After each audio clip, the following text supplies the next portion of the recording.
This might not have happened if the weather had been better. If it hadn't rained and we had been able to go for a walk after Sunday lunch, my married daughter wouldn't have gotten bored and started speculating about what we would do if we won the jackpot in the lottery. My son immediately started listing expensive high-performance cars that he would like to try. His partner insisted that they should look for a decent house first. My daughter was in favor of taking her little boy to travel and see the world until it was time for him to go to school, and her husband thought they should invest in a workshop so he could turn his carpentry hobby into a business. I kept rather aloof, reading my paper while the arguments were going on. I wasn't particularly interested in what my wife's contribution would be. Why not? Well, for one, this morning I went into the kitchen to help make lunch, and she knocked a cup off the countertop and smashed it on the floor. Of course, it was my fault. I was stupid to leave it there. I just couldn't argue anymore, so I went and found something else to do that didn't involve being neighbors with this temperamental bitch. So, as you can imagine, when she started describing the beautiful country cottage she and I were going to buy, I just shut down. "Oh, that sounds lovely, Mom," Anne said. "Doesn't it, Daddy?" I looked up. "I'm sorry, what?" My wife stared at me. "Weren't you listening?"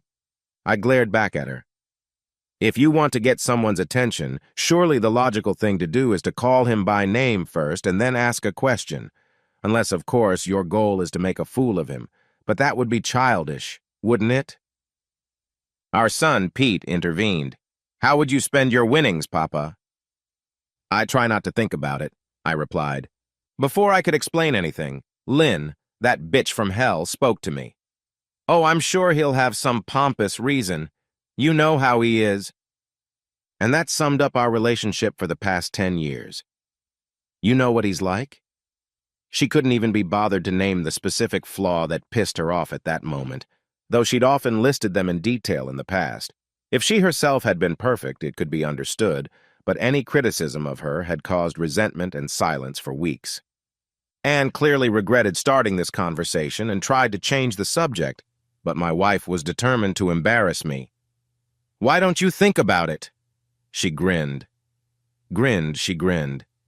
"Can't you think of something to borrow money for?" So it was a jab at the fact that although we both worked and lived well, we weren't rich, so holidays and expensive entertainment had to be limited. Not to avoid, but we could only afford one overseas trip a year, and I guess that was my fault.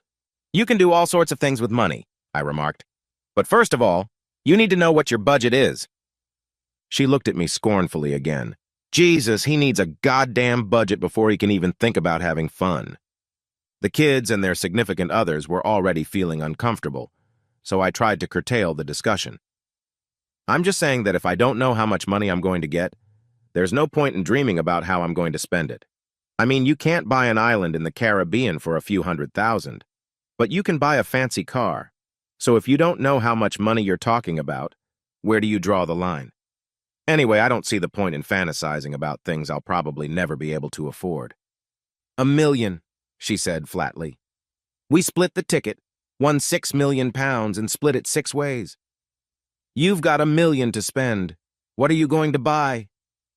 It wasn't always like that. At first, we really loved each other. Even after the kids were born, we raised them together as a team. Probably about 15 years later, when Anne was well into her teens, Lynn began to lose respect for me. Not permanently, but so much so that my affection for her became less and less with each episode. By the time we hit 50, I just couldn't be bothered anymore. In fact, I would get mad at myself if she said something that upset me, simply because I didn't care. I stayed, simply because it was more convenient than leaving. £1 million, I said. Just for me to spend. I looked at Anne, then at my wife. My daughter must have realized from the look on my face that her mother had overreacted. "I don't want to do this anymore," she pleaded. "It was my idea, and I think it's getting out of hand." The others seemed to feel the same way, but Lynn wasn't giving up on the idea. "Come on. Let's hear Mr. Thoughtful's ideas." I put the paper aside and sat back. "I think I'd buy a nice little house somewhere warm, perhaps in the south of France, not too far from the airport so I can go back and visit the kids. Now she looked puzzled. This was not the story she had expected. The room became deathly quiet as I continued. If I'm lucky, there may be one or more widows or divorcees in the village. I might be able to approach one of them and ask them to help me learn to cook with local produce. Perhaps she'll find my helplessness and British accent cute, and we'll fall into bed. In my fantasies, the first time would be wild and passionate, and we'd just sleep together like rabbits at the kitchen table. The second time would be in the shower, and after we soaped each other up, I would pin her against the wall and take her. Then we would get into bed and make love. I would enjoy sharing a bed with a woman who really wants and desires me. And I looked at my family to make sure they understood what I was implying. After all, I'd sit on top of her and she'd stare into my eyes, wriggling in ecstasy and begging me to fuck her harder and harder until we both collapsed into a sweaty, lust-saturated heap.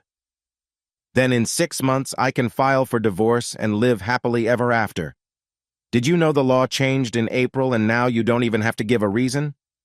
No, just say you're done. And once you've lived apart for 6 months, it's done. I'll tell you what. I'll even pay the whole £600 out of my own winnings. It won't cost you a penny. I leaned back in my chair and picked up the paper. You see, I said, I have dreams too.